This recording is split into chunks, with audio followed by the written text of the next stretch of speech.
Kei te pūpū tarakehi, hara mai ki te waitamata, te hora atu nei.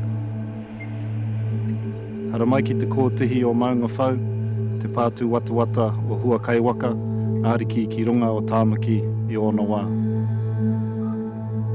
Hara mai ki tēnei wāhi, nā api hai te kāwau i tuku whenua atu ki kawana hopi hana, i ngā tau ki muri.